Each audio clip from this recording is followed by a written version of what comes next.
10 de noviembre vamos a iniciar con nuestra sesión sincrónica número 4 y vamos a dar unos pequeños minutos mientras ingresan el resto de participantes. Entonces, esperemos un momento. Jaime, si quiere, deje por favor, de grabar y con eso retomamos ahorita ya cuando iniciemos a las 7:05. Por favor, Jaime.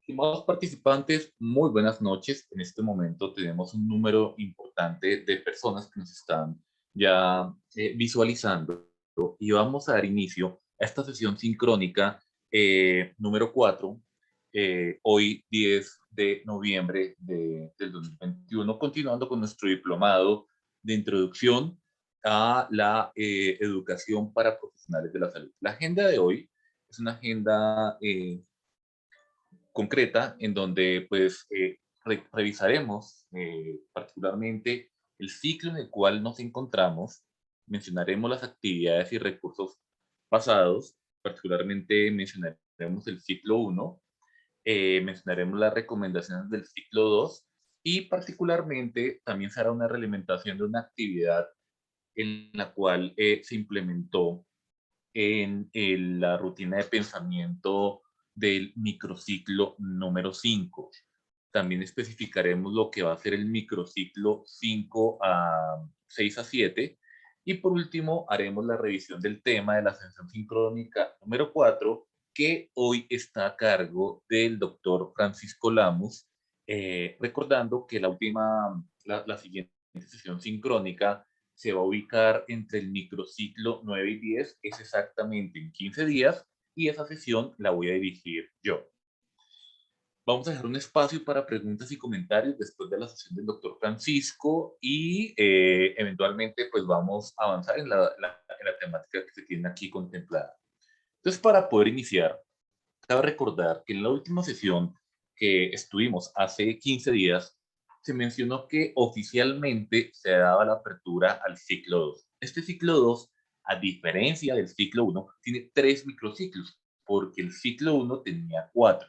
Y hasta el momento ustedes han podido abordar o revisar el microciclo 5, que se trató de enseñanza clínica, y el microciclo 6, que se trató de desarrollo profesoral.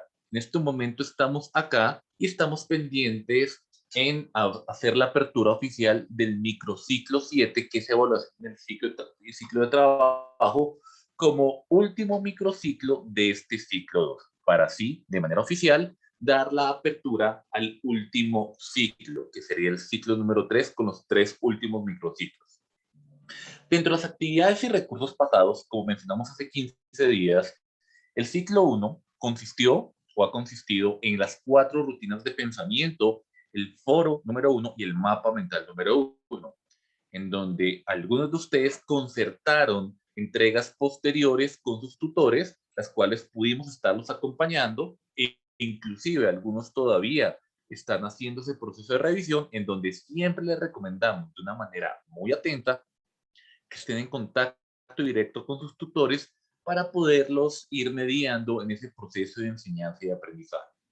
Sin embargo, ya para poder pasar al ciclo 2, actualmente estamos en el microciclo 6 y el microciclo 7, que es el siguiente, se abre el viernes 12 de noviembre, destacando que este ciclo, en otras palabras, el plazo para completar las actividades oficial de este ciclo 2 sería hasta el 19 de noviembre. Pero eso no quiere decir, al igual que el ciclo número 1, ustedes puedan seguir concertando de manera articulada, discutiendo con sus tutores el desarrollo y el avance de cada una de las actividades de aprendizaje que este proceso formativo tiene para ustedes. Ya para recapitular lo que es ese ciclo número 2, como les mencioné que estamos actualmente en el ciclo 6, esto es lo que llevamos hasta el momento y la gráfica lo presenta de una manera importante. El ciclo pasado fue el ciclo número 5, es importante destacar que aquí estaba una rutina de pensamiento y la rutina de pensamiento era una encuesta que ustedes diligenciaron. Es importante, es muy sencilla, no se demoran mucho y particularmente para poder contestar la encuesta pues se requiere de algunos de los elementos y contenidos que se mencionaron en el ciclo, en el microciclo 5, que están ahí disponibles para ustedes. Entonces, es importante que puedan avanzar. Actualmente, si ustedes revisan, estamos en la rutina de pensamiento 6 y la siguiente rutina de pensamiento que se abrirá va a ser la rutina de pensamiento 7. Entonces, en otras palabras, particularmente, si recapitulamos con relación a las actividades, nos faltaría la encuesta para las rutinas de pensamiento y avanzar en la rutina de pensamiento actual. Pero de forma paralela, y esto ha sido implícito en cada uno de los ciclos, tenemos el foro de discusión número 2, en donde en este foro de discusión número 2, durante el microciclo 5 y 6, eso quiere decir que actualmente ustedes deberían estar avanzando en la discusión de este foro de discusión número 2. Hemos revisado y ustedes han participado de forma importante, pero una de las recomendaciones, así como ocurrió en el foro del ciclo número 1, es que procuren contribuir y participar colaborativamente con sus compañeros. Procuren intentar dejar esas participaciones individuales y procuren contribuir en la discusión. Algunos lo han intentado, pero todavía se presenta como una oportunidad de mejoramiento para todos.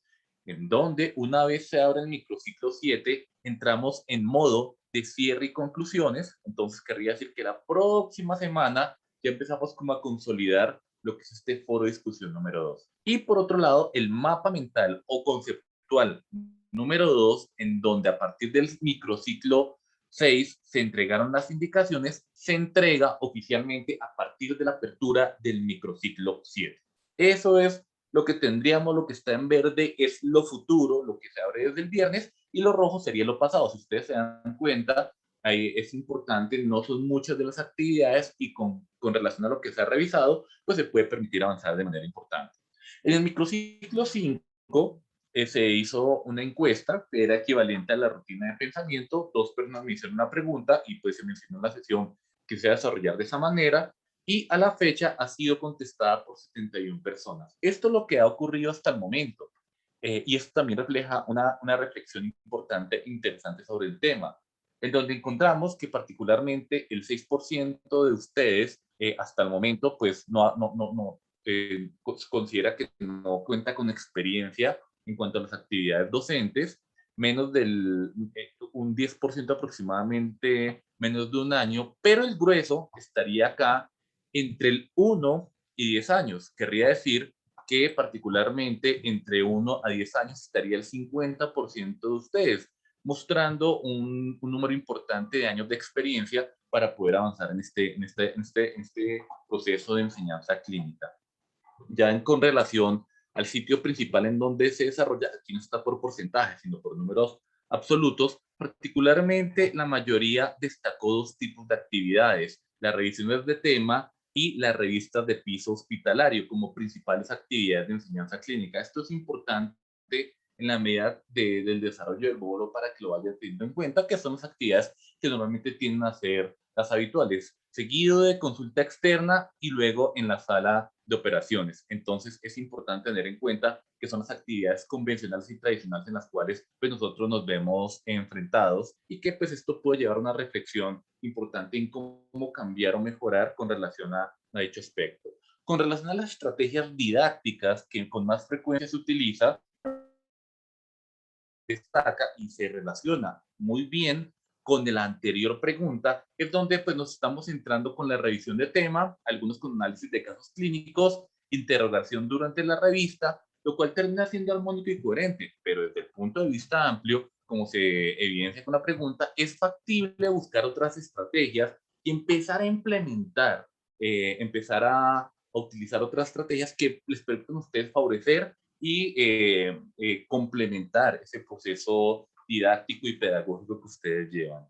Y con relación a la última pregunta de la encuesta, en cuanto al planteamiento de Den y Ramani, el modelo de enseñanza clínica más utilizado por ustedes, ustedes lo consideran como modelo de tutor, algunos dicen que modelo observador, y en el mismo sentido demostrador y modelo de reporte. Esto también es interesante para poder complementar y hacer una reflexión, que es lo que buscaría esta encuesta, y es la rutina del pensamiento para poder determinar qué es lo que hacemos y eventualmente establecer estrategias para poder mejorar de forma continua. Ese es el objetivo a partir de antes. Hay elementos ya cualitativos, pero pues por motivo de tiempo pues no los voy a mostrar. Y ya para finalizar, como les estaba mencionando, el microciclo 7, que es el siguiente, y con eso finaliza el ciclo número 2, va a tener la apertura en 2 días, aunque pues vamos a mañana a tener la visualización si fuera factible, pero pues para no generar exceso de una carga, pues se va a dejar para el viernes 10 de noviembre y está centrado en la evaluación del ciclo de trabajo. Tiene las mismas actividades, el recurso, va a continuar con la rutina de pensamiento, va a tener el foro de inquietudes, también va a tener el espacio para continuar con el foro y se va a generar la apertura del espacio en donde se entrega el segundo mapa mental o conceptual. Ya dando espacio y cumpliendo con el tiempo, doy la palabra al doctor Francisco Lamblemos y antes de dar la palabra y de compartir pantalla para el doctor Francisco, presento a Francisco. Él es médico especialista en pediatría, tiene una maestría en salud pública, tiene una maestría en ciencias del desarrollo aplicado y una maestría en educación médica. Es Fellow Famer en educación médica y profesor de los departamentos de medicina familiar y salud pública y también de educación médica. Hasta hace 2 meses, un mes exactamente, era el jefe del departamento de educación médica, pero se sigue desempeñando como el director de la maestría en salud pública. El doctor Francisco nos va a nos va a traer para hoy la siguiente conferencia que se titula Desafíos de la educación en profesiones de la salud como campo disciplinar. Entonces, doctor Francisco, voy a dejar de compartir pantalla y el auditorio es todo suyo. Doctor Francisco, muy buenas noches. Buenas noches, muchas gracias Erwin por la presentación. Eh, Quiero ver si ya están viendo mi pantalla. Sí, señor, estamos viendo ya su escritorio y ya vemos su presentación de PowerPoint. Bueno, mil gracias. Entonces, hoy vamos a dar una presentación que tiene que ver con esto, los desafíos de la educación en profesiones de la salud como campo disciplinar. Si bien han habido solicitudes de dar elementos prácticos, la cantidad de elementos prácticos que uno puede incluir hoy en día en educación médica, pues es el tema de una maestría o de un doctorado. Y por ende, consideramos que este elemento contextual era bien importante para poner, digamos, al día a los participantes en lo que ha sido la consolidación de un campo disciplinar y cómo esto va encajando sistémicamente a lo largo y ancho del planeta, ¿sí? Cómo la educación en profesiones de la salud ha tenido una evolución, se encaja en los sistemas de salud como quien encaja en una estructura que además aparece históricamente en la salud pública de forma relativamente reciente, o como un hecho relativamente reciente, y así como la administración en salud cobró mucho vuelo en los años 90 dentro de todo lo que se llamó el Consenso de Washington, donde hubo pues un movimiento pendular político importante en la coincidencia de Ronald Reagan, Margaret Thatcher y Helmut Kohl, como pues tres países que marcaban la agenda internacional hacia y donde se llevó, digamos, a la economía de mercado sectores que tradicionalmente venían gestándose en la evolución histórica de los países como elementos estructurales del Estado y percibidos como, digamos, servicios que correspondían al Estado. Digamos, esta coyuntura política mueve pendularmente la salud y entre esos, digamos, países se incluye Colombia y la salud y muchos elementos de la educación no así, pues porque tenía digamos, otros elementos contextuales que no la llevaron de la misma manera, pero la salud se llevó a lo que conocemos como este modelo de pluralismo estructurado. Y en ese modelo de pluralismo estructurado, digamos, cobra una relevancia particular la forma en que se administran los servicios de salud. Y ustedes recuerdan, digamos, la moda o la ola, la gran ola que hubo de profesionales de salud de todo tipo tomando diplomados, especializaciones y maestrías en gerencia en salud.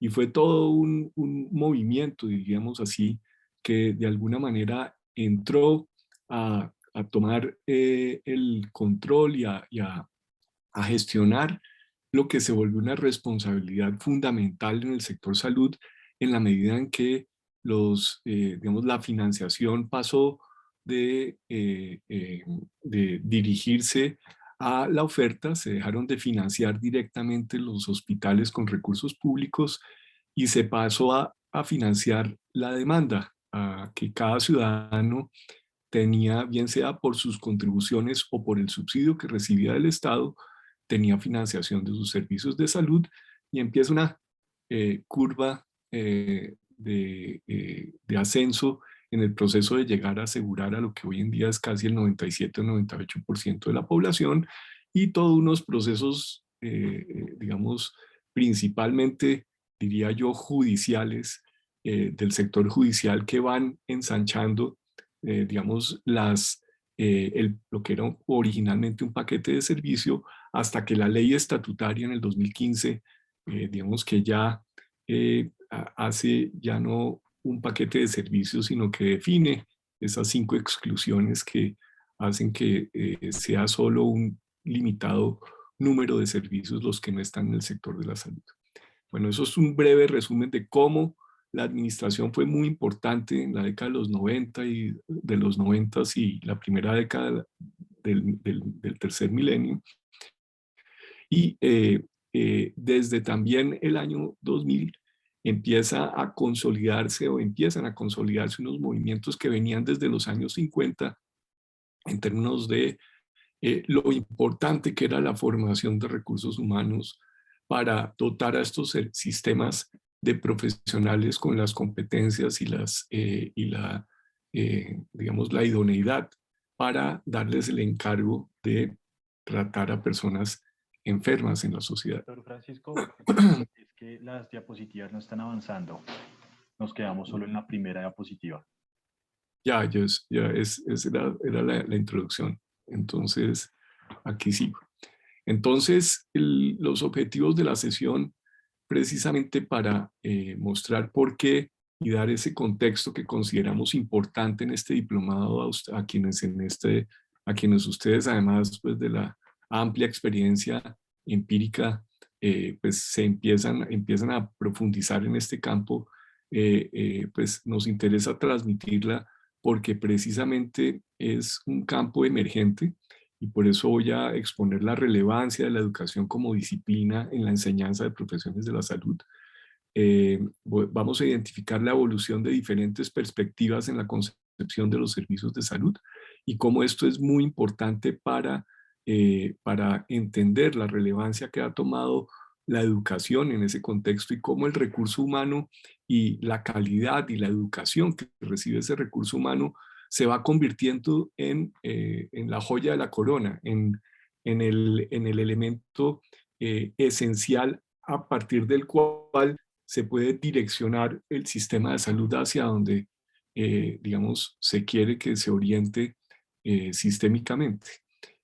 Vamos a mostrar algunos caminos que ha seguido la educación en profesiones de la salud en su desarrollo hasta el presente y de ahí que veamos cómo se han ido definiendo algunas, digamos, formaciones institucionales como los departamentos de educación médica, los roles de los profesores y de ahí otra serie de factores que son muy importantes como todo el proceso de certificación y de reconocimiento de credenciales y en los movimientos de acreditación institucional que son hitos o son elementos o procesos críticos en el manejo de la salud de la población en la medida en que comprendemos que la calidad de los recursos humanos y las funciones que desempeñan pues realmente pueden llegar a incidir de una manera favorable en el estado de salud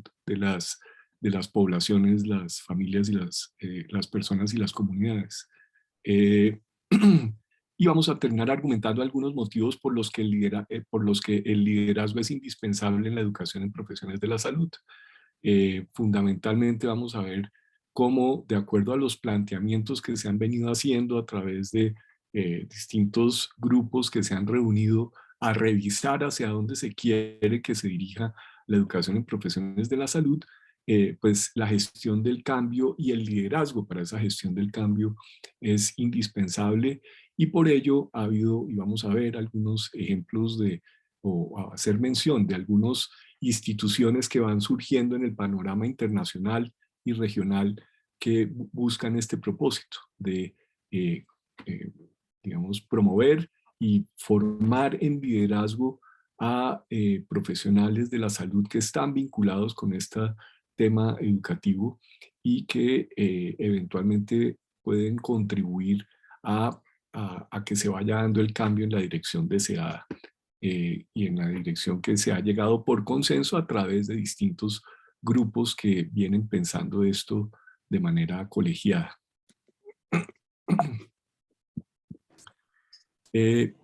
Empezamos entonces con, yo no sé cómo quitar esto,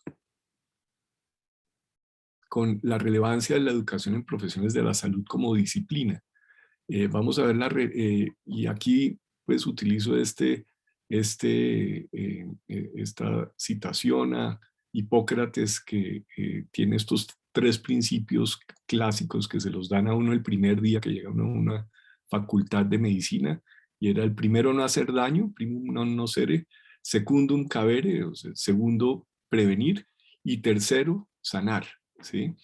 Y vamos a ver por qué esto es particularmente importante y por qué esto ha sido un elemento que en algunos contextos, diría yo, no es, está por verse en el nuestro, y es un debate que tenemos que seguir dando hasta que se logre para quienes creemos en esto.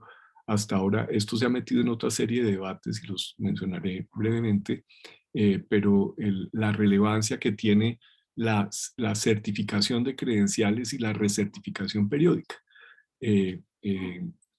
Bueno, y todo subyace en el principio de la relevancia de no hacer daño, la relevancia de las credenciales y cómo esto pues construye todo un movimiento científico alrededor de eh, digamos, basado o apoyado en la psicometría para que la evaluación se convierta en la vía regia para conducir el aprendizaje y por ende todas las competencias que se adquieren en educación para evaluar el saber y lo que se aprende y los resultados esperados al final de los programas y de los currículos, pues que se tenga evidencia de que se ha alcanzado por los resultados alcanzados, más que pues por otra corriente de calidad que es la corriente de la acreditación de procesos, pues se vuelve un tema muy importante en todo este campo de la educación médica.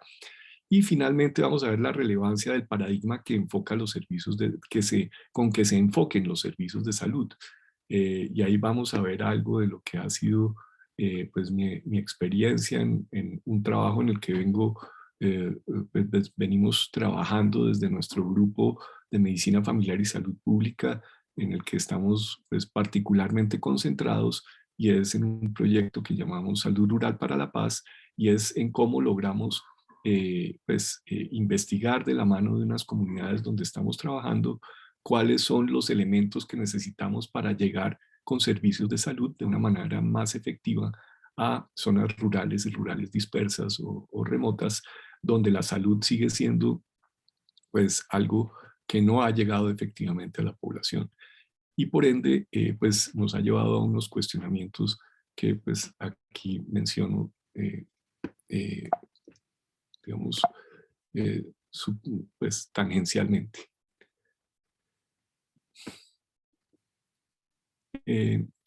primero, la relevancia del contexto.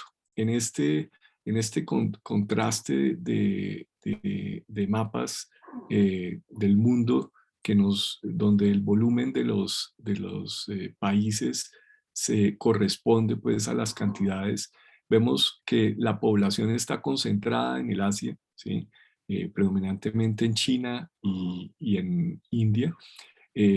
Tiene pues una expansión importante en la costa oriental africana, en el África central y en el Sahara africano, digamos, hay unos países en la costa del centro occidente de África que están creciendo de una manera muy importante, al igual que bueno, el norte de África.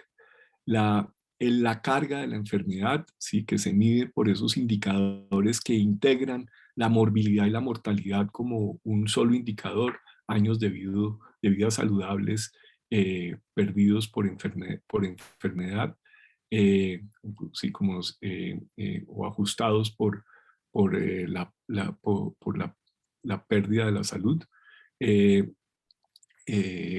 estos países vemos del África que son los que más carga de la enfermedad aportan pues al grueso de los DALIs en el mundo, y seguido por el Asia y América Latina y América Central.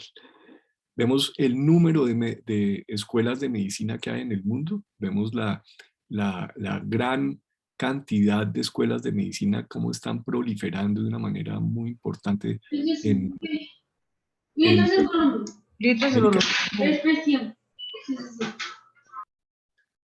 en América Latina y en Centroamérica, y también pues se ven algunas pues, países de Europa y el centro de Europa, eh, como países que están produciendo gran cantidad de médicos, y vemos dónde se está concentrando la fuerza laboral en salud.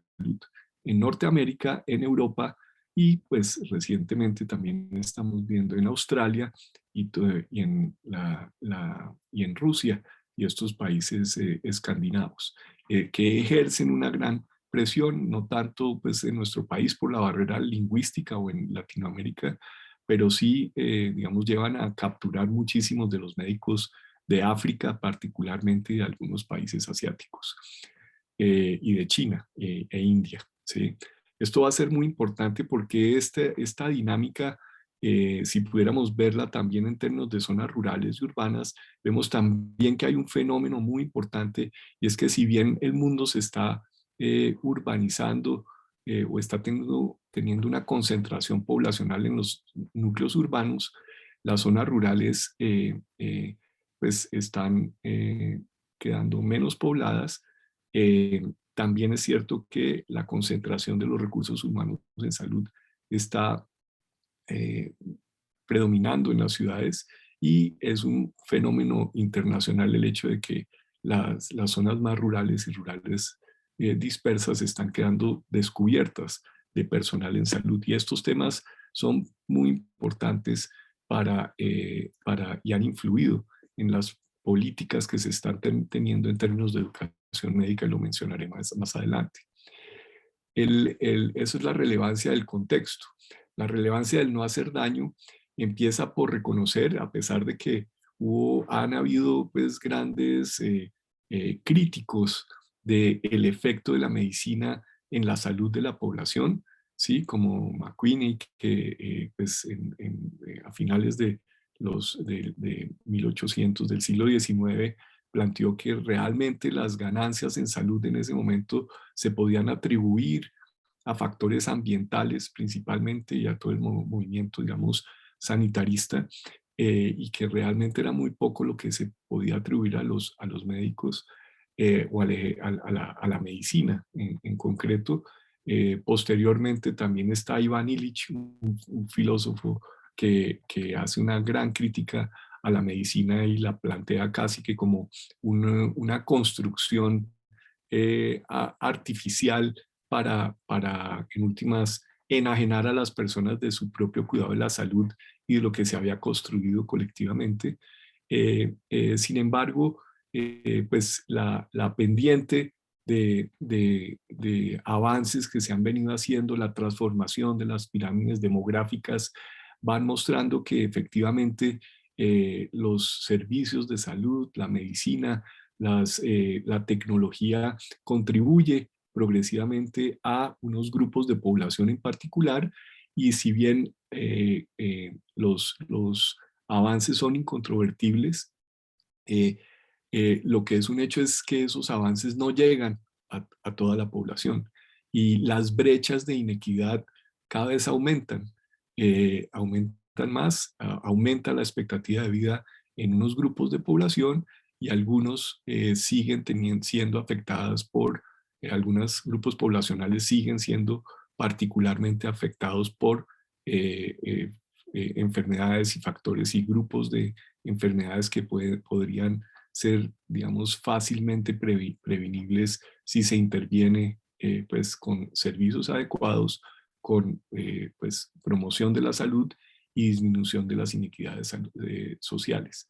Esto entonces traza la agenda internacional y de alguna manera también lo puse acá porque sigue siendo importante estos dilemas que han sido estudiados. No sé si lo conocen ustedes, pero por ejemplo se mencionan mucho y uno encuentra literatura que se ha dedicado a evaluar cómo se cambia la morbilidad y la mortalidad cuando hay paros de médicos en países. Inclusive se cita el caso colombiano por allá en 1976 como que hubo un paro nacional médico y la mortalidad se dice que disminuyó en el 35%. En ese mismo año hubo un paro en Israel de médicos y la mortalidad se dice que disminuyó casi en el 50%, y posteriormente en algún otro país africano también hubo pues un paro, creo que fue en Kenia, y también pues se pudo evidenciar que hubo disminuciones en la mortalidad. Esto fue muy controvertido, sin embargo puso sobre el papel, sobre la mesa, el hecho de que hasta qué punto el ejercicio médico y la calidad del ejercicio profesional de los médicos es siempre algo con lo que pueden contar los pacientes y las poblaciones como algo que es inocuo, ¿sí? O sea, y que no solo es inocuo, que no hace daño, sino que además contribuye a mejorar la salud de la población. Esto me parece que es importante siempre tenerlo sobre la mesa, porque también va de la mano de esa corriente de la calidad en los servicios de salud y las acreditaciones de servicios, que no solo propende pues por los procesos de habilitación y de acreditación de la calidad, sino también pues como todos ellos están fundados en la seguridad del paciente, y están fundados porque también es un hecho que en la medida en que estos procesos no permean las culturas organizacionales y esas culturas inclusive pues están permeadas por la calidad de los profesionales que están a cargo de estos servicios, pues no se puede garantizar algo que sigue siendo una afrenta importante para mejorar la salud de la población, y es las posibilidades de errar y de que eventualmente se pueda hacer daño a los pacientes. Eso sí era relevante para Hipócrates y sigue siendo relevante para nosotros en el siglo XXI. La relevancia de las credenciales entonces tiene todo este movimiento que me parece importante recuperar, que empieza por el reporte Flexner, ¿sí? También a la vuelta al comienzo del siglo XX, y el reporte Flexner básicamente, al igual que el reporte de Welch en salud pública y el reporte de Bird y colaboradores en enfermería, lo que hicieron fue llevar estas disciplinas de la salud a que integraran la ciencia como la base de los procesos educativos. Y al integrar eso permitió, especialmente el informe Flexner, permitió cerrar muchas facultades de medicina que no se ajustaron o no se hicieron las reformas que el informe Flexner dictó desde, pues, desde una directriz normativa del Estado en Estados Unidos para que pues, existieran esos primeros semestres de ciencias básicas en donde la ciencia y la investigación además nutrieran y empezara esa cultura de decisiones basadas en evidencia que se recogía de distintos niveles pues, niveles de veracidad, de confiabilidad y de validez de los estudios, y empieza a hacerse toda esa estructura que se aparta del ejercicio médico como algo más basado en la tradición y en el conocimiento empírico que se transmitía de generación en generación. Es muy importante, sin embargo, no perder de vista esto que sigue siendo algo muy importante en la educación médica. Quienes estamos acá reunidos en este diplomado, estamos, entre otras cosas, con el encargo de estar transmitiendo lo que aprendimos en una generación a otra generación que viene atrás, aprendiendo lo que va a ser elementos que van a servir para hacerse cargo del cuidado de esas personas que pertenecen a esas generaciones y a otras que vienen detrás. Es algo que hacemos, es un encargo que vamos transfiriendo transgeneracionalmente, entregamos el testigo de aquello que aprendimos, de aquellas preguntas y elementos de esos vacíos que eventualmente se tienen en el ejercicio profesional a la generación que viene atrás. Y este camino de la investigación y de la ciencia como digamos, la mejor alternativa para transferir eso a otra generación, pues no hay otro camino que se haya visto que sea más efectivo para que eventualmente o se acaben, se formulen y se hagan nuevas investigaciones que permitan hacer una base más sólida de evidencia, o para que sencillamente ya se incorporen prácticas de manera rutinaria al manejo de distintas entidades que van quedando a la población. Pongo aquí en la parte de abajo el informe Lancet, el de la comisión Lancet del 2015, liderado por el doctor Julio Frenk, porque él es casi eso, pues quizás no ha tenido la misma vuelo que todavía sigue teniendo el informe Flexner o el Welch, que pues en su momento fueron acogidos por el gobierno norteamericano y por la Fundación Rockefeller en el caso del reporte Welch, y lo financió para que eventualmente empezaran a proliferar escuelas de salud pública en todo Estados Unidos con la financiación de la Fundación Rockefeller, que más adelante, inclusive en Colombia, financiaron algunos grupos de epidemiología en distintas universidades, en particular acá en la Universidad Javeriana. La Fundación Kellogg también financió muchas iniciativas en otra línea, que eran las universidades que formaban recursos humanos con orientación a la comunidad. Sin embargo, era un contexto que todavía estaba regido por estas directrices del reporte Flexner, por el reporte Welch, en la medida en que la investigación iba siendo la base de la formación basada en evidencia en salud pública en distintas escuelas. Y recientemente es este informe de la comisión del Lancet el que empieza a marcar unos parámetros de hacia dónde deben apuntar los sistemas y cómo el proceso de credenciales y de certificación de esos profesionales pues se vuelve el sistema en últimas de control de calidad del sistema a través de la certificación que se le da a esos profesionales. Me detengo en esto porque en algunos sistemas, principalmente los de tradición anglosajona, el sistema de credenciales es bien importante y denota una organización social muy particular para llegar a poder implementarlo. Denota que en Estados Unidos, por ejemplo, eso se le delega a una organización de la sociedad civil, no es el Estado el que asume la responsabilidad de certificar a los médicos, sino es el SFMG, este organismo que además en conjunto con digamos, la Comisión de Licenciamiento de Asociaciones Federales, eh, son las que ensamblan el examen de certificación médica nacional en Estados Unidos.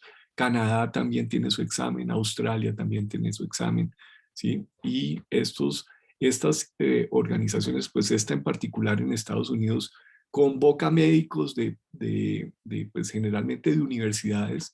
Esa es otra cosa muy importante que hace el reporte Flexner, a propósito del debate que se tiene todavía en algunos ámbitos de si las universidades o los hospitales deben certificar a los médicos.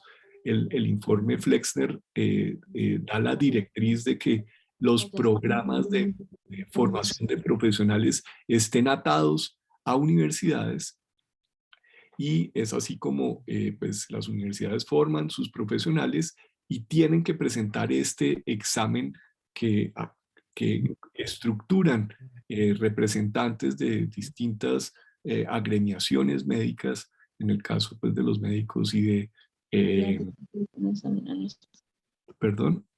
Posteriormente en otro lugar. Y creo de algunas agremiaciones médicas, como también pues de universidades, profesores universitarios de las distintas disciplinas. En las especialidades, además de que el USMLE, que tiene el National Board of Medical Examiners, que es el que ensambla estos exámenes, el NBMI pertenece al SFMG, que ya lo vamos a ver más adelante. También tiene pues, participación de algunos gremios de las distintas disciplinas para los exámenes de certificación y recertificación de las especialidades y subespecialidades. ¿Por qué es tan importante esta certificación? Porque es básicamente la forma de decirle a la ciudadanía que los profesionales que los van a atender son competentes, ¿sí? Son competentes y además de no hacer daño, están actualizados y han demostrado al pasar los exámenes de certificación que son seguros para atender a la población. Y por ende se vuelve una cota, una frontera muy importante para todos y maneja ese principio que nos ha parecido también muy importante en este diplomado de que la evaluación conduzca al aprendizaje. Y es a través de, digamos, de la sofisticación o del sofisticar los procesos de evaluación estudiantil que se conduce el aprendizaje. En la medida en que defino los resultados previstos de aprendizaje, defino los objetivos que estoy persiguiendo con las distintas actividades de enseñanza-aprendizaje y que la evaluación es coherente con esto y realmente empalma con estos procesos que se trazan los currículos y los programas, pues se da cuenta la sociedad y se puede llamar a un tercero, un evaluador externo, para que examine esos profesionales y le dé cuenta a la sociedad de la calidad de los resultados esperados de aprendizaje, que se espera que circulen con ese saber y ese saber hacer en la sociedad. Por eso es tan importante este elemento. En Colombia, esa delegación, yo diría de una manera más, digamos, diría muy práctica, y no sé hasta qué punto con este nivel de reflexión se le ha delegado a las universidades, ¿sí? Digamos, en este momento, y a un proceso que veremos más adelante, y es que sencillamente los profesionales presten su servicio social obligatorio, que pues hoy en día hay que sortearlo, y con la certificación universitaria y la certificación del servicio social o la exención del mismo, se pueda optar por la por ¿cómo se llama? La credencial como profesional. Vamos a profundizar entonces en lo que plantea el informe de la Comisión Lancet, donde muestra cómo pues nos trae a colación el otro elemento, la relevancia del paradigma que enfoca la educación y su encaje dentro del sistema de salud. Si ustedes ven acá, desde los años 900 se plantea un paralelo entre los modelos instruccionales y la organización institucional. Se viene de un modelo, digamos, instruccional que desde el comienzo del siglo XX se plantea que sea un currículo basado en la ciencia y en una estructura donde la ciencia soporte los procesos de aprendizaje, que sea basado en las universidades. Después hay una evolución importante en todo, en un movimiento que cobró mucha relevancia en el mundo porque se vio que no solo se trataba de que el saber tuviera fundamentos científicos, sino que la forma de enseñarlo era relevante, y de ahí hay todo este movimiento, digamos, apoyado, pues, que es al que pertenecen la Universidad de Maastricht, la Universidad de McGill, la Universidad de Newcastle en Australia, entre otras. Aquí también fue financiado por la Fundación Kellogg, y aquí hubo un grupo de universidades que pertenecieron a este movimiento. Londrina en Brasil, y en Colombia estuvo la Universidad del Valle, estuvo la Universidad del Norte, entre otras. Hicieron todo este movimiento del aprendizaje basado en problemas, ¿sí? Cómo los problemas eran la mejor forma de integrar los conocimientos, pues, se le hizo como un planteamiento alternativo a los modelos educativos clásicos, y se vio que este planteamiento educativo no solo transmitía los conocimientos, sino permitía que los estudiantes construyeran otra serie de capacidades profesionales, de trabajo en equipo, de pensamiento crítico, de análisis clínico terapéutico, y esto pues va de la mano del crecimiento de las unidades académicas de las universidades a enseñar en esto.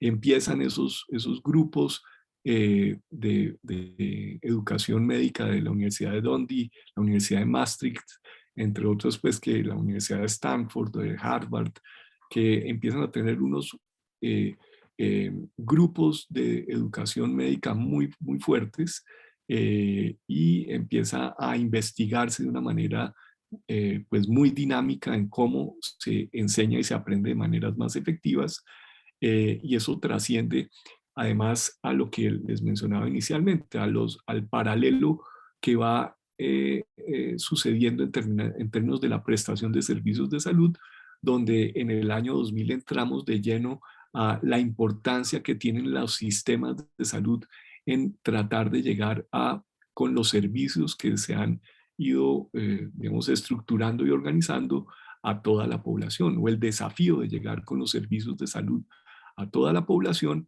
y cómo ese dilema no solo se trata de hacer avances científicos y tener, pues, distintas disciplinas especializadas, sino que eventualmente el dilema consiste en llegar de manera equitativa a toda la población.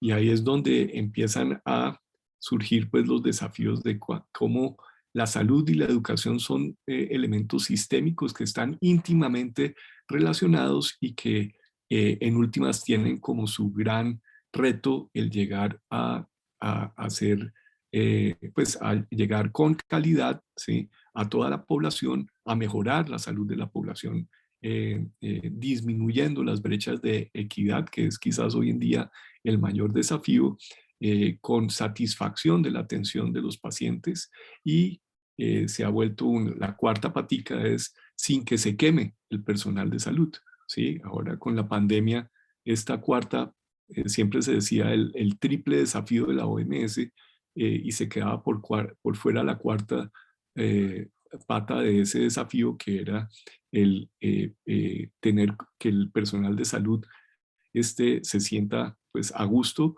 y de manera muy importante se aleje de las posibilidades de el burnout, que son pues elementos que son críticos para que en últimas se consigan los otros tres desafíos, que sea mejorar la salud, que la población esté satisfecha y que sea costo efectivo, que se haga a costos manejables. Eso implica también ascender en la escala de los procesos de aprendizaje, de sencillamente un nivel informativo donde se transmite información y habilidades para tener expertos, a ascender a un nivel formativo donde además se transfiera los valores y las habilidades de comunicación y de manejo de los pacientes, que diría uno son elementos ya no solo de expertos, sino del profesional en salud. Y lo que está planteando el informe de la Comisión Lancet es que se debe evolucionar al nivel transformativo, donde además estos egresados de programas de salud, de profesiones de la salud, tengan atributos de liderazgo y se conviertan en agentes del cambio necesario para que esto no quede en silos y en pequeños grupos de población que se benefician de los avances, sino que realmente lleguen al grueso de la población. El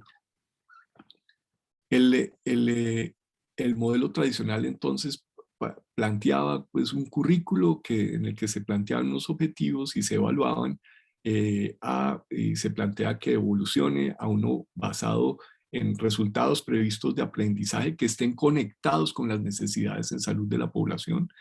Ya, digamos, yo creo que todos lo viven y es un dilema que se tiene en las facultades, pues en las personas que estamos más próximos a los currículos, y es que para nosotros es muy claro que es imposible meter todos los temas de la medicina interna o de la pediatría o la ginecobstetricia o la cirugía. Hay que hacer una labor de curaduría, ¿sí? Hay que hacer una labor de selección de cuáles son esos temas y cuáles son esos contenidos que eventualmente van a construir las competencias y qué tanto en esa selección se tienen en cuenta. Se tiene en cuenta el perfil de salud de la población a la que se va a servir y por lo tanto en esa medida se orientan las estrategias de enseñanza-aprendizaje como también los procesos de evaluación que den cuenta de esos aprendizajes. Eso con la idea de llegar a que se logre integrar la interdependencia que hay entre salud y educación en un aprendizaje transformativo que dé como resultado pues, personal de salud que trata integralmente a los individuos con una atención de calidad y que la calidad es sencillamente la expresión de la satisfacción de la atención de los pacientes y que además da cuenta de las necesidades de las comunidades y las poblaciones a las que se atiende.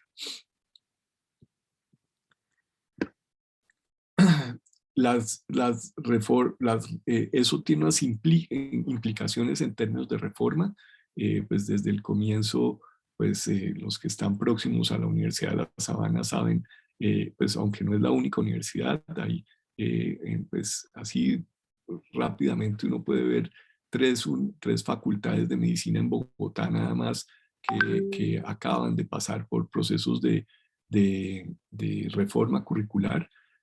Se toman en alguna mayor o menor medida algunos de estos elementos. Para nosotros ha sido muy importante en todo el proceso que llevamos, que estamos pues gestando, es el cómo se conduzca por competencias y por resultados previstos de aprendizaje.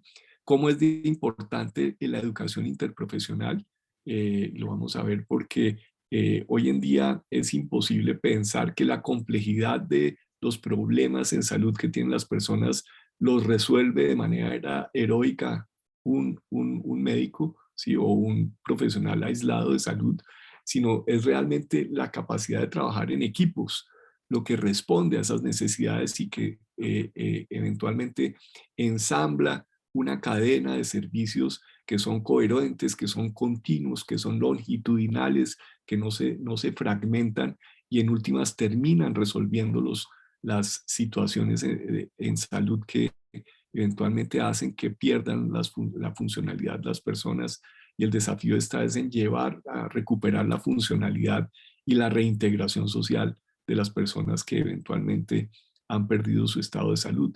Por lo tanto, ese concepto de educación interprofesional es muy importante, tiene unas implicaciones enormes en los planteamientos educativos, porque no es yo me formo como médico y salgo a trabajar en equipo. Realmente lo que ha mostrado la evidencia es que son los estudiantes desde temprano trabajando en equipo y teniendo ejemplos de equipos altamente efectivos que aprenden esas competencias. Se hace énfasis también en la importancia que tiene el poder de la tecnología y el integrar la tecnología a los procesos de enseñanza y a los recursos con que cuentan los estudiantes en el proceso de llegar a profesionalizarse. Una de las corrientes, por ejemplo, que hoy es muy importante y en instituciones como FEIMER, que ya les mencionaré, es la Fundación para el Avance en la Educación y la Investigación en Educación Médica, se está, por ejemplo, ya teniendo como un estandarte, y esto son básicamente 13 institutos que están por todo el mundo, donde, por ejemplo, se ha puesto como una de las directrices la importancia que tiene el que los estudiantes, así como muchos de nosotros llevamos el fonendoscopio en nuestro proceso de formación, lleven un ecógrafo en su bolsillo, ¿sí? Y que aprendan ecografía como una herramienta diagnóstica que maneje el médico general. Eso está a la vuelta de la esquina y son pues cambios bien importantes que tienen que ver con el empoderamiento de las tecnologías y el acceso a las mismas por parte y la integración de las mismas en los procesos de formación.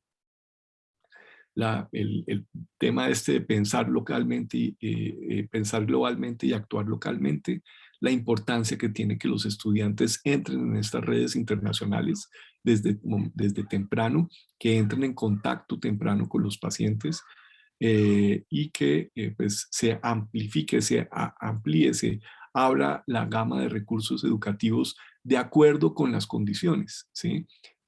Pues sin que eventualmente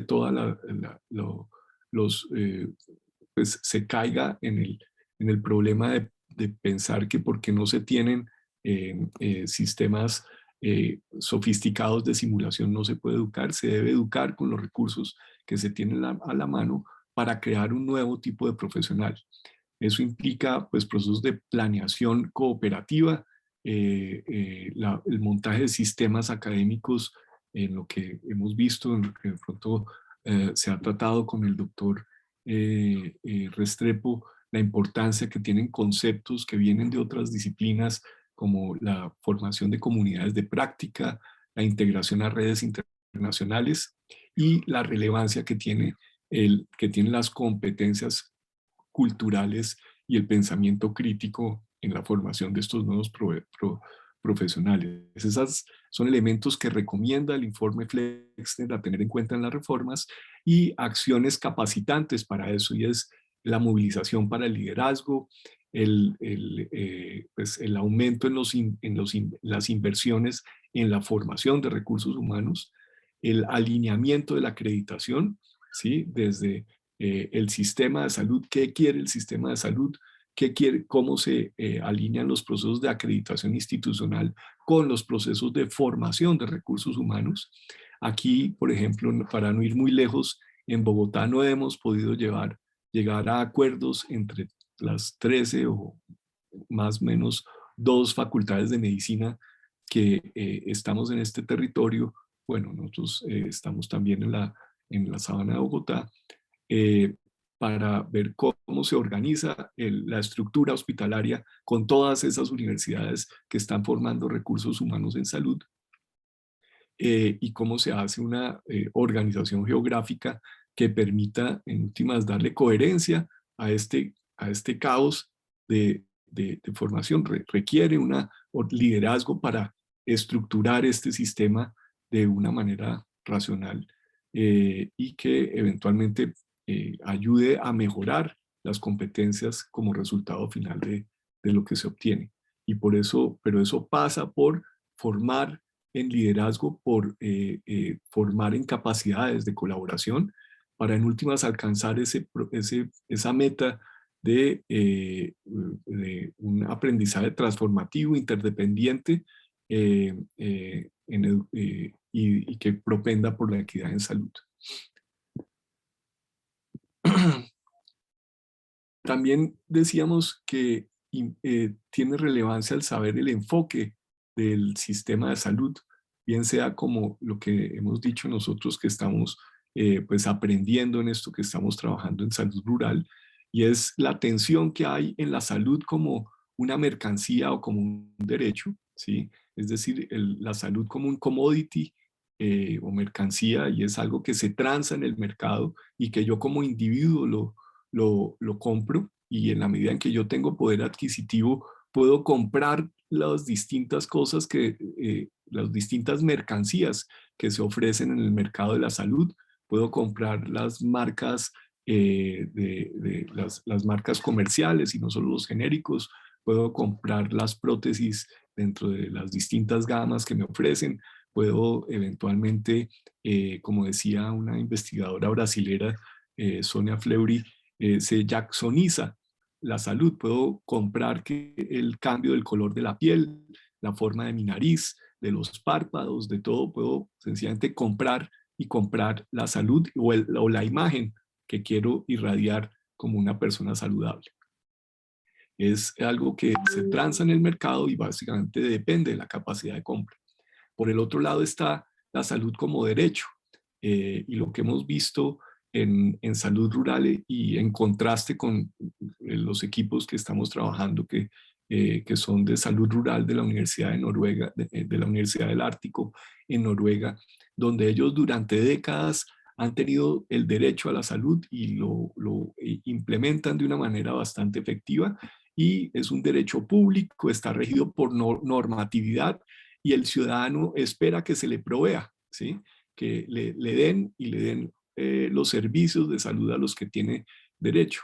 Y nosotros, pues en lo que estamos planteando y mirando, y es precisamente porque ellos y el equipo de colaboradores y con asesores internacionales con que estamos, dicen, décadas de trabajo de la salud como derecho no han dado resultado, ¿sí? Porque se pierde algo que es fundamental y es lo que empezamos a llamar como un elemento arquetípico, y es la salud como una necesidad humana. Si ustedes recuerdan o lo viven próximamente en su propio proceso de envejecimiento o el de algún miembro de su familia, cuando se pierde la salud, lo primero que uno hace, lo hace uno como individuo. Yo o me tomo una agüita aromática o me tomo un acetaminofén.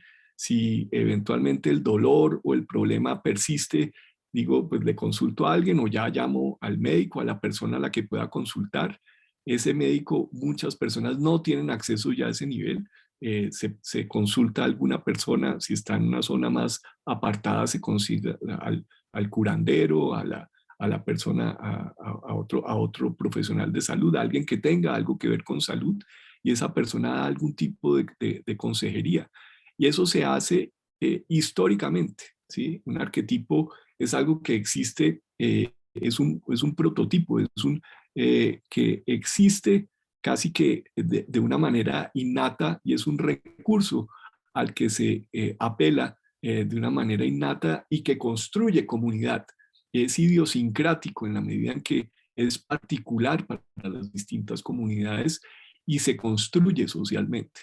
Entonces, en la medida en que se pierde, y por eso pongo estas distintas interpretaciones del yin y el yang, donde hay esta otra que tiene como esas tres fuerzas, en la medida en que hay esa figura, se recupera ese elemento arquetípico de la salud, eventualmente podemos hacer que la salud gire y llegue a todas las personas, porque además se les hace partícipes del proceso. No solo se esperan a que les llegue el derecho desde el concepto de seguridad social, ¿sí? No solo se dedican a comprarlo para sí lo que necesitan, sino que implica cómo puedo yo aportar a esta construcción colectiva y esto que nuestro nuestro sistema de salud viene abogando desde hace ya, pues también desde la ley estatutaria, el Plan Integral de Atención en Salud y el Modelo Integral de Atención en Salud, que todavía no le hemos encontrado el camino, plantea que necesitamos esa figura de un médico generalista, de un equipo de salud que eventualmente logre articular y recuperar estos elementos arquetípicos y mediar entre los servicios de mayor complejidad y entre otras cosas, como dirían los economistas, servir de moduladores para cerrar lo que Stiglitz en economía llamaría la asimetría de información. Son personas, médicos que trabajan en atención primaria, pueden pertenecer a distintas especialidades o a medicina general o a medicina familiar, pero son unos comunicadores, son unas personas que apoyan el proceso de toma de decisiones, acompañan al paciente y cierran la brecha con lo que el sistema, que es muy complejo, que es muy especializado, que maneja un lenguaje y unos conocimientos que están muy lejos del ciudadano común y corriente. Ese mediador cada vez cobra más importante y además involucra a las personas en su proceso de cuidado y es indispensable empezar a reconocerlo para resolver esto que no se resuelve solo con esta tensión permanente entre si el péndulo político se va hacia la economía de mercado o si se va a el estado de bienestar. Eso tiene unas implicaciones muy importantes en los procesos de formación, ¿sí? Porque implica el reconocer que el sistema de salud tiene que estar dotándose de profesionales que tienen clara esa función mínima o fundamental, no mínima porque implicaría poco. Es sencillamente otro tipo de competencias, pero que deben tener todos los profesionales de salud como eslabones que permiten la articulación de la respuesta social organizada y que es el sustrato fundamental a partir del cual se puede optar por decidir hacer alguna otra especialidad, pero idealmente debería ser tan atractivo y tan estimulante como lo es en muchos lugares para que muchas personas opten por este camino de quedarse trabajando como generalistas para, en últimas, lograr ensamblar esta respuesta social organizada. Y es ese profesional fundamental el que tendríamos que decidir como sociedad pues qué incentivos le vamos a dar y cuál es la estructura de formación y cuáles son los ámbitos educativos donde se va a educar. Algunos otros hitos de la educación en profesiones de la salud que son importantes, el hecho de que se asuma pues, la autorregulación, ¿sí? Que los profesionales salen y van a ejercer sin ningún tipo de supervisión, y que la certificación demuestra que, que sus credenciales son válidas, ¿sí? Pues que las evaluaciones certifican que sus credenciales son válidas. Unos temas emergentes en la formalización de los profesionales es cómo se fue reglamentando el ejercicio profesional. Bueno, ya mencioné esto de la relación universidad y hospitales, que la universidad es la que certifica a los médicos, la acreditación de los programas como una herramienta para montarse en estos procesos de mejoramiento continuo en procesos, cómo aparecen los departamentos de educación médica como elementos que ayudan a dinamizar toda esta estructura que subyace a la calidad de los profesionales,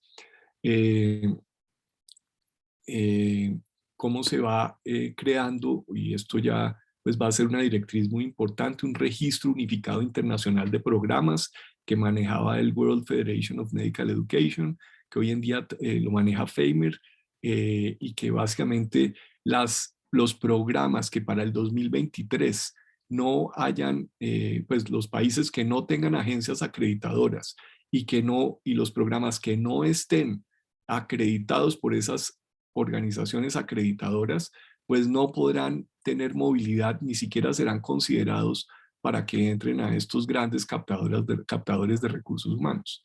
Eso es un elemento que, pues, para las facultades que tienen este interés de calidad, pues es un hito bien importante. Las agremiaciones supervisan la educación y las titulaciones.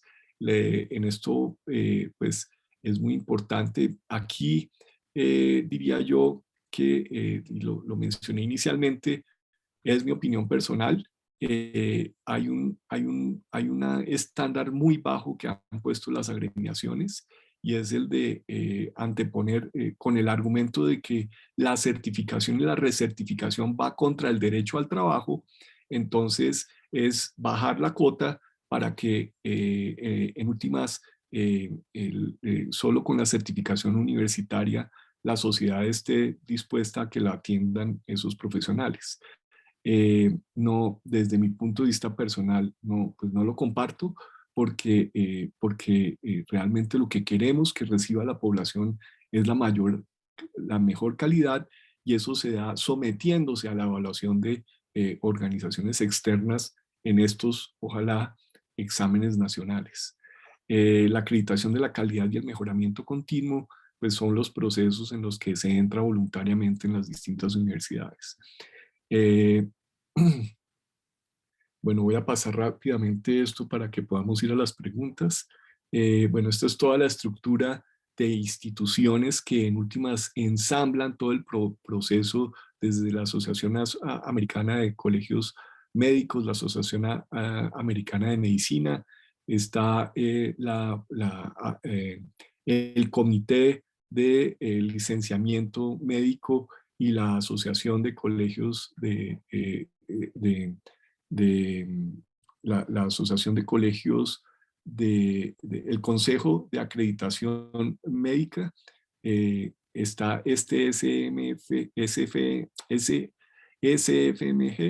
que es el que a su vez es el que tiene esta subagencia, que es la que hace los exámenes, el National Board of Medical Examiners, que junto con la Federación de los Boards Federales ensamblan esos exámenes, y periódicamente, ahora durante la pandemia, pues dejaron de hacerlo por el tema el contacto, pues se quitaron unos de los pasos que se necesitaban para la certificación, pero ese es el famoso examen de los 3 pasos, y está toda esta iniciativa Match, que de acuerdo a esos resultados se le asigna, se entra a este pool de asignación de residencias a lo largo de todos los estados de Estados Unidos.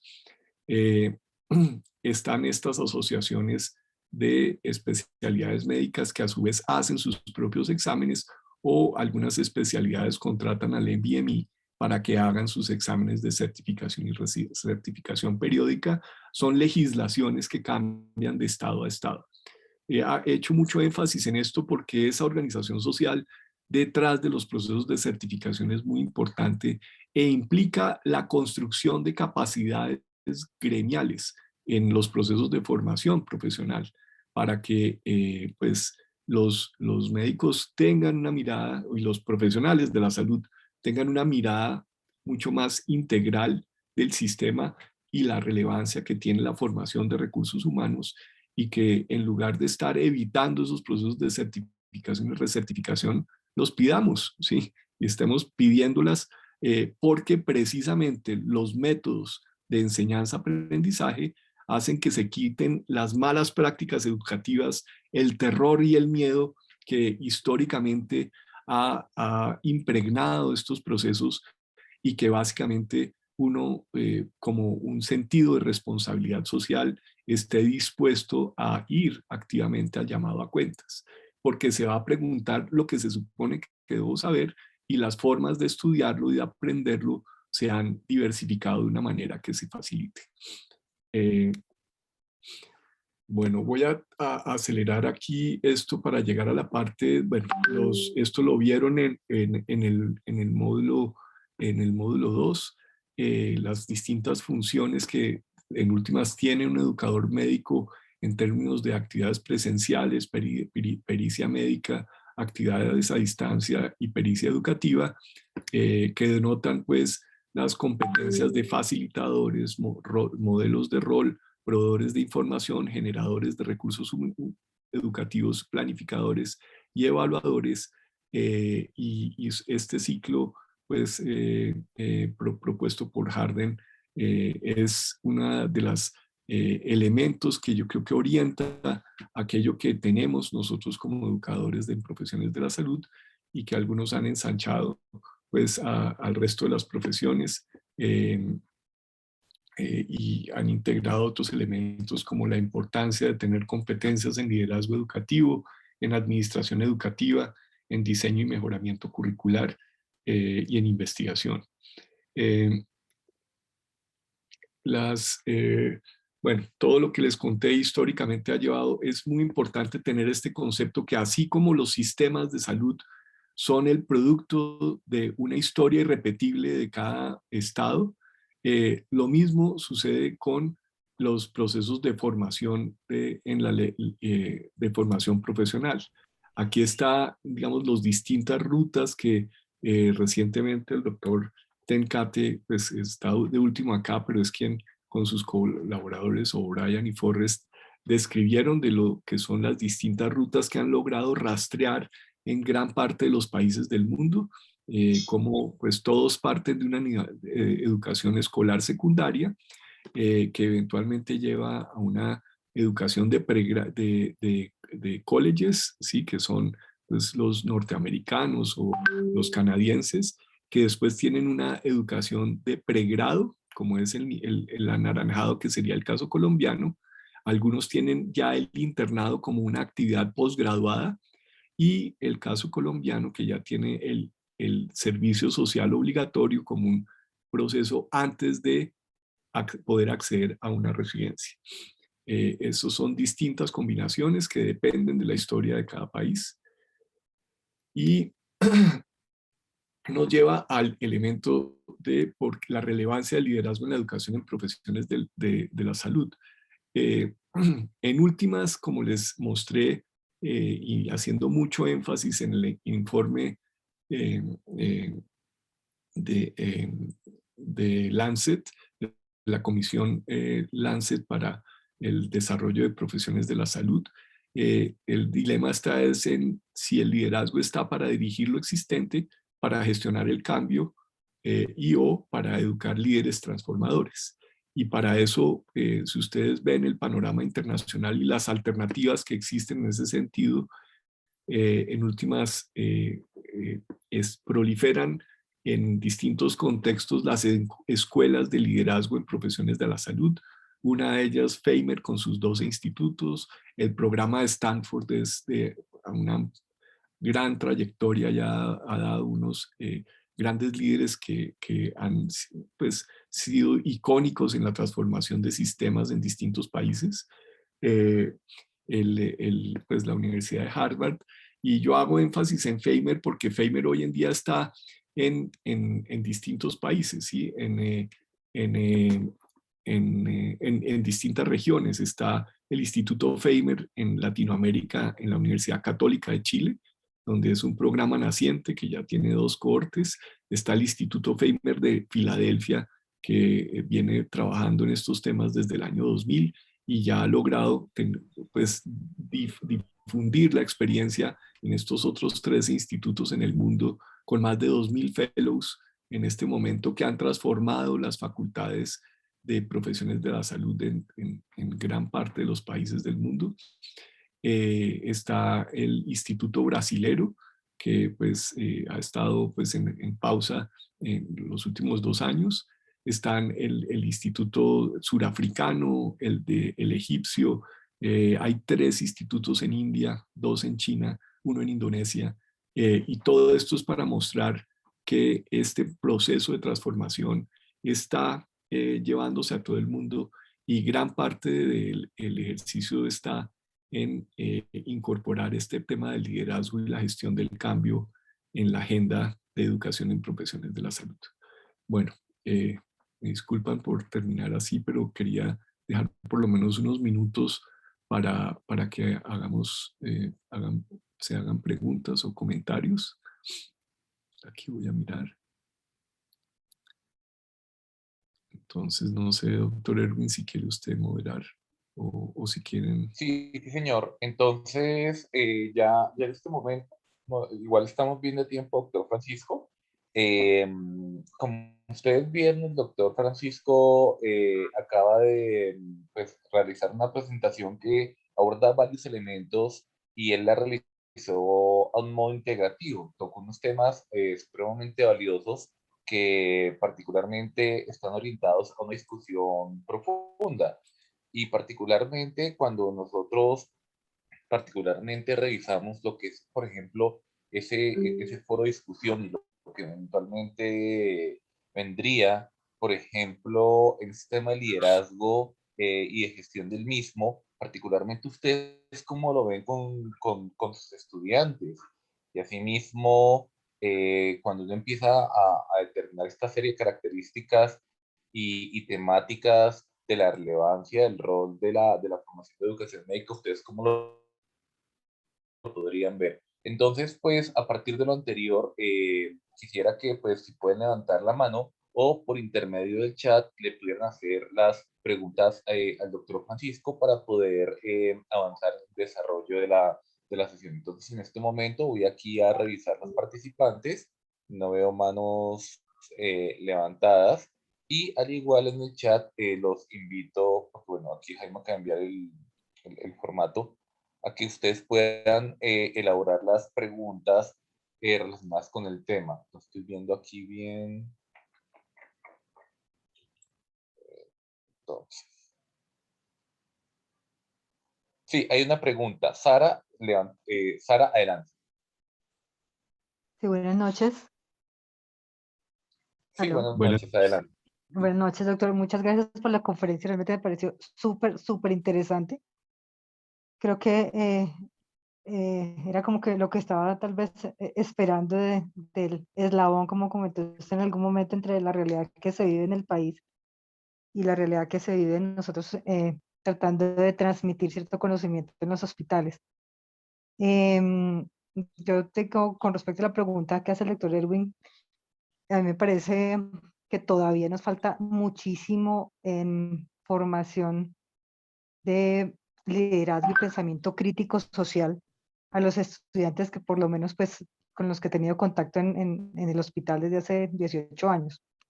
Y todavía eh, siento que andan como muy en las nubes, como que se enfoca mucho la educación al aspecto del conocimiento de la rodilla o del miocardio, conocimientos muy específicos en eso, pero realmente como que aterrizados en la realidad que les va a tocar y que ya nos está tocando pues a todos en el contexto social que estamos viviendo como profesionales de la salud y en lo que nosotros somos para la sociedad.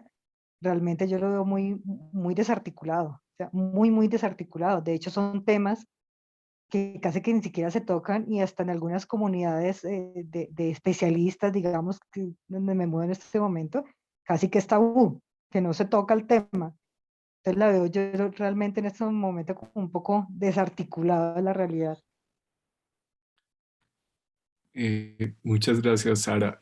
Yo creo que una recomendación para esto es conectarse con redes. Yo por eso recomiendo para nosotros en la facultad ha sido muy importante, por ejemplo, pertenecer a esta red de Network Towards Unity for Health. Se la recomiendo. El congreso es el año entrante, en agosto de 2022 en Vancouver. Todos los años el congreso es en un lugar del mundo, pero periódicamente se hace un congreso en zona regional, en la región, y se conecta y uno logra ensanchar la mirada, tener la mirada global, que fue algo de lo que traté de transmitirles. De pronto es más fácil cuando uno no está tan hospitalizado, digamos, pues por mi campo de trabajo, pues yo ya pues no estoy tanto en los hospitales, pero creo que es importante pertenecer a estas redes. Si se profundiza en el interés en educación en profesiones de la salud, esta organización AMI, la Asociación Europea de Educación Médica, es otro escenario donde uno va y expande la mirada sistémica, que creo que es muy necesaria, porque son precisamente esos agentes de cambio los que llevan a dinamizar los procesos en los hospitales, en todos los ámbitos donde trabajamos en salud. FEIMER, ni se diga, o sea, FEIMER es una organización también que es bastante enriquecedora y obviamente pues sirva de promoción el programa de maestría, ¿sí? A quien le interese esto, pues la maestría en educación médica permite empezar a dialogar con personas de otras especialidades. Eso que aquí está muy restringido a este espacio de sesiones sincrónicas, nos gustaría que se pueda acceder a esos espacios donde hay un mayor diálogo y mucha más interacción, y se da uno cuenta que uno no pierde el piso, al contrario, se le fortalece y se da uno cuenta de las cantidad de cosas que puede hacer aprendiendo a trabajar de manera colaborativa, a desarrollar algunas habilidades de liderazgo. Bueno, hasta ahí el comentario. Gracias, Sara. Muchas gracias. Perfecto.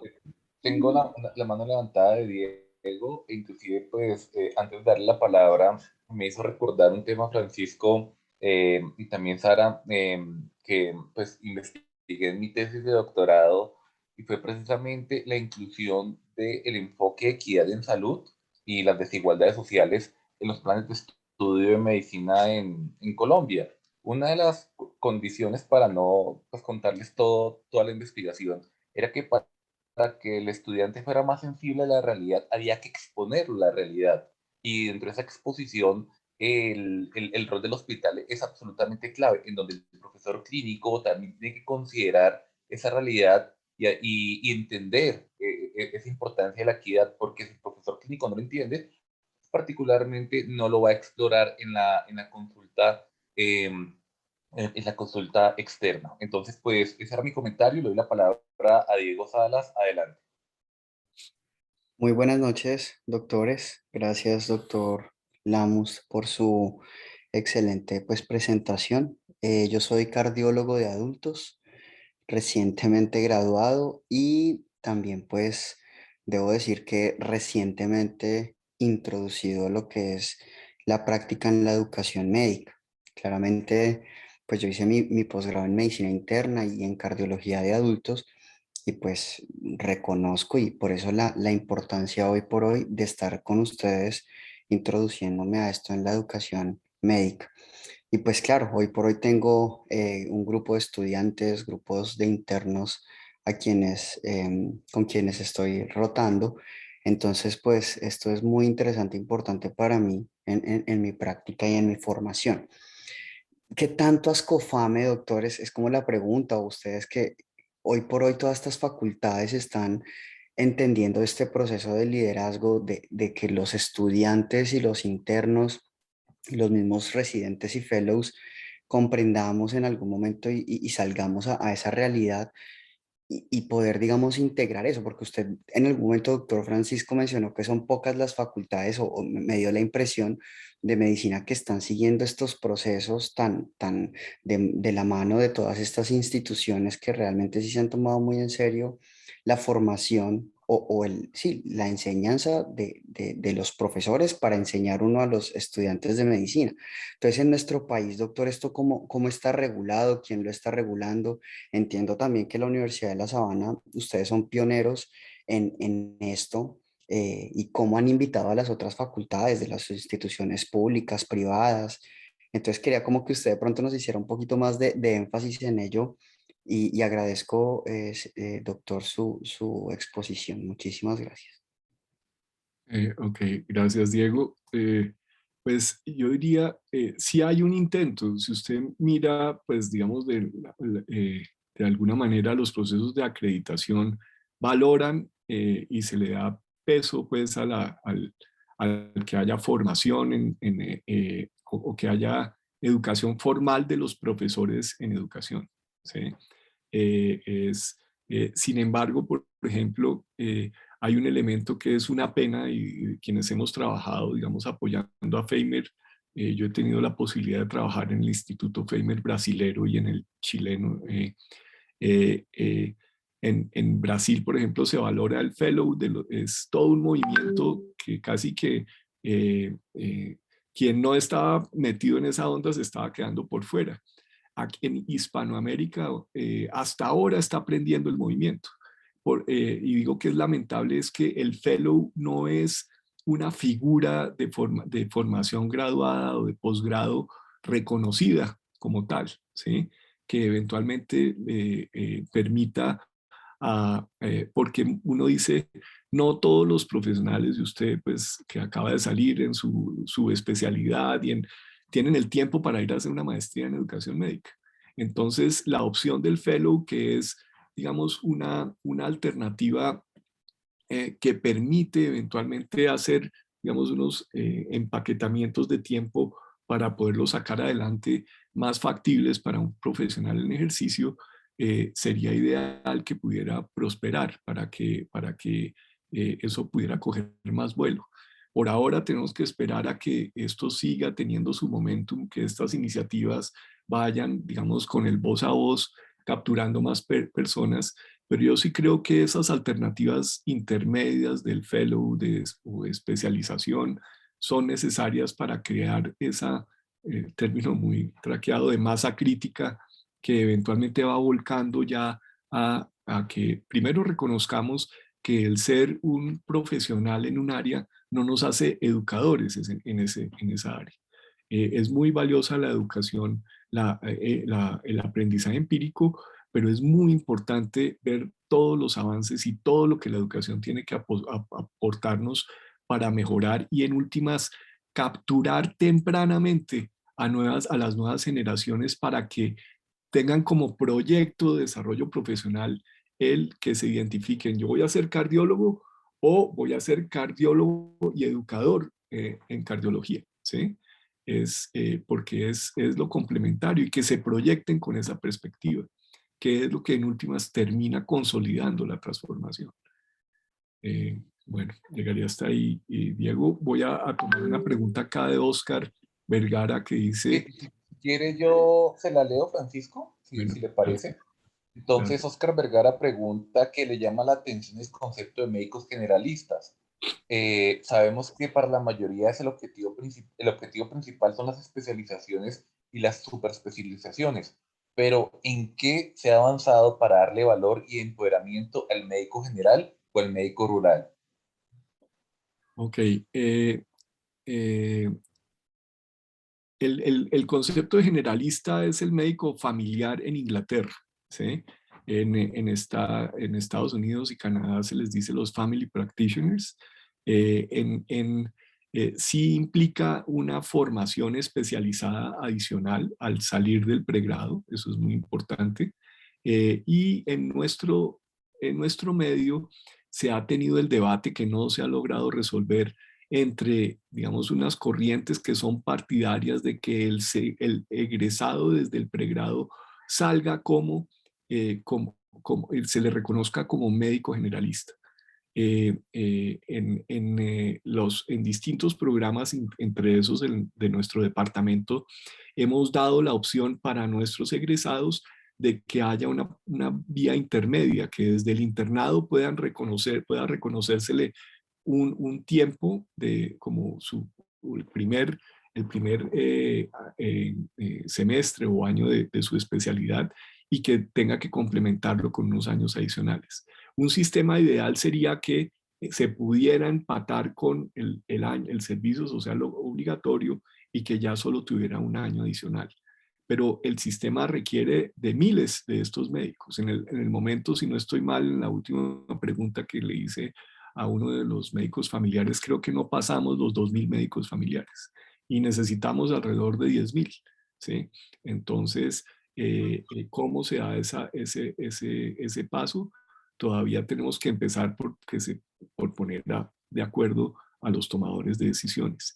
Respecto al médico rural, es un dilema, pues si bien viene antes del doctor Héctor Abad Gómez, el doctor Héctor Abad Gómez, imagínense, fue alrededor de los años 50 o 60 que hace esta movimiento hacia que el médico rural sea pues una política pública. Sin embargo, nos quedamos ahí, llevamos 60 años de atraso pensando que la fuerza laboral requerida en las zonas rurales la resolvemos con médicos que prestan 6 meses o un año de servicio. Y eso le quita un elemento esencial a la calidad de los servicios, que es la continuidad y la longitudinalidad en el cuidado. Es algo que también tenemos fracturado en el proceso educativo. Es muy difícil que un estudiante vea el valor terapéutico de la continuidad y la longitudinalidad del cuidado. Tiene un valor terapéutico en sí mismo. Ustedes como especialistas, muchos de los que están acá o que vienen pues lo saben, o como pacientes, ¿sí? Vean la diferencia que está en uno recurrir a su médico de cabecera o recurrir a un desconocido que uno tiene que empezar por luchar por que le den o que buscar la cita para conocerlo, y en esa consulta de 15 a 20 minutos pretender que se le preste una buena calidad de la atención. Es un desafío desde todo punto de vista para la majestad de lo que es la relación médico-paciente o profesional de la salud y pacientes. Delimitar esto por procesos de atención de 15 a 20 minutos cada vez con una persona diferente. Es como esto hay que empezar a debatirlo, porque es completamente absurdo, porque esto es lo que realmente cambiaría el sistema, ¿sí? En donde empieza a ver, ahí es donde estas personas que construyen una relación, que tienen unas buenas capacidades de comunicación, que conocen la historia de las personas y que construyen un proceso de acompañamiento en el cuidado, lo que marca la diferencia en el sistema. Y para eso tenemos que acomodar los procesos educativos y ser ingeniosos en lograrlo. Gracias. Francisco, muy interesante lo que usted acaba de mencionar. Antes de darle paso a la siguiente pregunta, curiosamente usted está con unos elementos relevantes. Por ejemplo, también ahí estaría transversal lo que sería la atención primaria en salud, con un modelo que deshospitaliza y vuelve a, digamos, a esos orígenes. También usted mencionó un tema muy importante durante su conversación, durante su charla, que es la importancia de la certificación y recertificación. Y ahorita menciona el tema del médico familiar, y eso también se podría articular con la importancia de un examen único para ingreso a residencia. Curiosamente, esos 4 elementos están incluidos en el proyecto de ley 10 que fue derogado, el que se cayó hace unos meses. Entonces, pues llama la atención inclusive la resistencia a este tipo de cambios. Joana Bendaño pregunta, ¿por qué no hay una clase de lógica en los estudios de medicina? No sé si lo hay en otros continentes. Muchos estudiantes del área de la salud no tienen lógica. Bueno, gracias, John, por la pregunta. Yo diría que ahora me estoy leyendo un libro que se lo recomiendo, que se llama Proust y el pulpo, Proust and the Squid. Y es de una autora que se llama Marianne Wolf, y describe cómo el ser humano aprende a leer sobre estructuras neurobiológicas que fueron diseñadas para otras cosas, ¿sí? Y logra ensamblar una respuesta que en últimas termina desarrollando caracteres que pueden aprenderse de una manera semántica o fonética, y que a través de eso termina en últimas accediendo, ensanchando el mundo simbólico que en últimas puede transmitir de unas personas a otras. Todo lo de eso lo hace y desde el estudio de los caracteres cuneiformes de los sumerios, ellos descubren cómo desde los sumerios enseñaban de una manera intuitiva, ¿sí? A escribir con martillo y cincel para hacer las cuñas que hacían los caracteres, a los niños que las copiaban por atrás, y que el proceso de aprendizaje incluía la parte fonética y la parte semántica de significado, y que la forma de aprender era y se daban cuenta que las personas aprendían combinando la parte fonética, como todavía de pronto muchos de nosotros aprendimos, mi mamá me mima, mi mamá me ama, ¿sí? Eso iba haciendo que las personas aprendieran los caracteres, pero también aprendían los significados, la importancia de aprender a escribir cosas que tuvieran sentido, ¿sí? Entonces, yo no me atrevería a decir que los estudiantes no tienen lógica, ¿sí?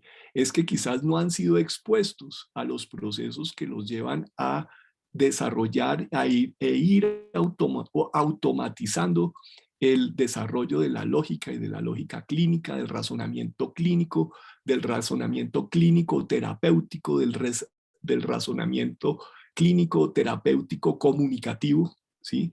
Y el razonamiento clínico, terapéutico, comunicativo, social, ¿sí?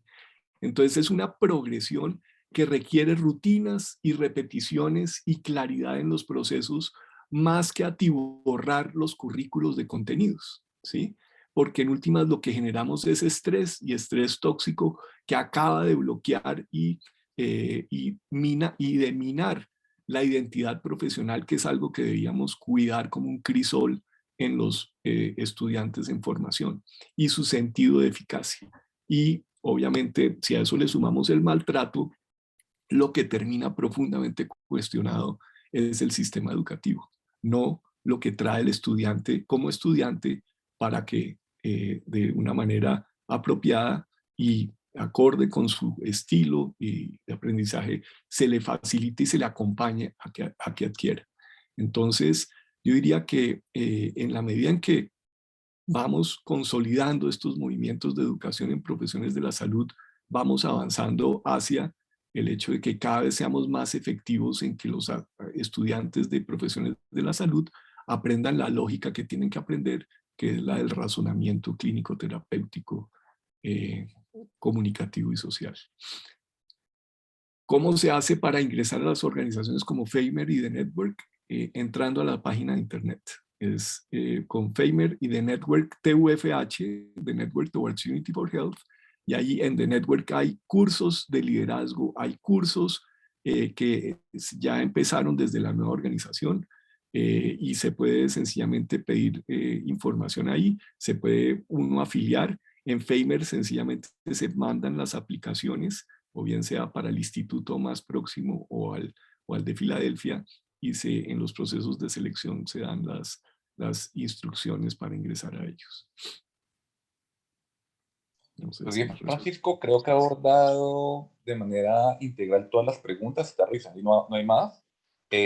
Tampoco hay manos levantadas, y ya pues de manera oficial pues le quisiera agradecer por la presentación en la noche de hoy. Coincidencialmente la última pregunta refleja la última diapositiva, y a ustedes, estimados participantes, los invito también a continuar avanzando en las actividades que están dispuestas en la plataforma, y integrarse con sus tutores, y continuar con esta serie de sesiones sincrónicas, recordando que la siguiente es exactamente en 15 días, con el tema de educación virtual en salud y tutoría virtual. Entonces, muchísimas gracias y una feliz noche para todos.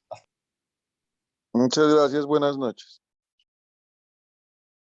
Gracias, buenas noches.